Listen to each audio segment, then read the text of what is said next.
Tyler. It is the admin coming at you with another preview review.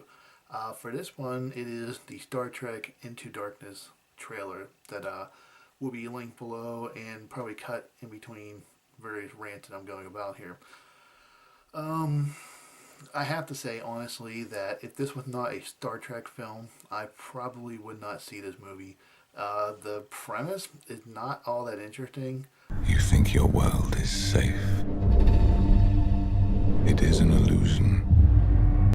Some guy apparently upset at something that somebody did. He's going to show us, the human race, how bad we are and how we're slipping in the darkness, whatever. Okay. Really, really not all that interesting. But I am going because I, grew up with the original cast. I thought the reboot was fantastic. Mine minus the lens flares. And by the way, did you know there's over 1,800 lens flares in the first one? Can you believe that nonsense? I'll link to that below. Some guy actually went through and counted all of them. So, props to him for having the sanity to go through all that nonsense. So, I'm hoping for less lens flares this time. Not that they're not cool, but it just gets to a point where it's just ridiculous, and sometimes you can't even see what's going on because all you're getting is blinded by this freaking light that, for whatever reason, J.J. Abrams thinks looks super cool. So there you have that. There's a lot of rumor that it might be Khan. I don't think that's going to be the case. I really hope it's not, because it's kind of a repeat of something we've already seen. I doubt you're going to be able to top Star Trek 2, because that was such a natural progression in the story for the movie to take, because you brought back a villain from the original franchise, just advance him to the future.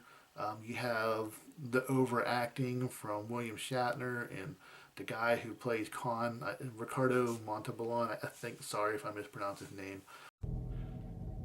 I shall leave you as you left me, as you left her, marooned for all eternity in the center of a dead planet.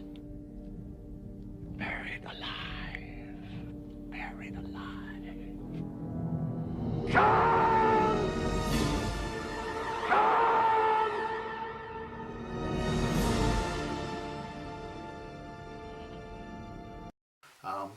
Great actor, and even for the time, the special effects, they still hold up today. Obviously, they're not as great looking as they could be if the movie was done today, but they hold up. And just some of the things that are talked about in the film make it what it is. And of course, the death of Spock really takes it home. So obviously, if anything like that happens in this one, it will be really disappointing. And plus, here's the other thing. You have to really think about the future of the franchise, because with Abrams moving over to Star Wars, you got to figure this is his last Star Trek film, and it should be. I don't think one man, one person, one company, for that matter, should have ownership of the two biggest sci-fi franchises on the planet. I think if you have one person directing that vision, there's going to be overlap. There will be things that don't make sense, or stories or things that go on that belong in the other universe, and I just don't think it's going to work out well if he would continue to work on both. So I'm hoping this one is a good film. I don't have my hopes held up too high. I think this might be a 6 or maybe a 7 at the best.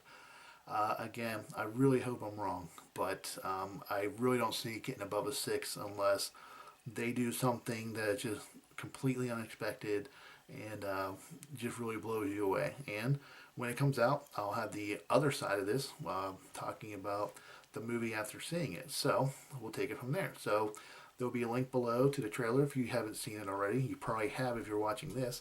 But don't forget to subscribe, to comments, favorite, insult, whatever. Put your thoughts down. What do you think the movie's going to be like? And we'll see how it goes.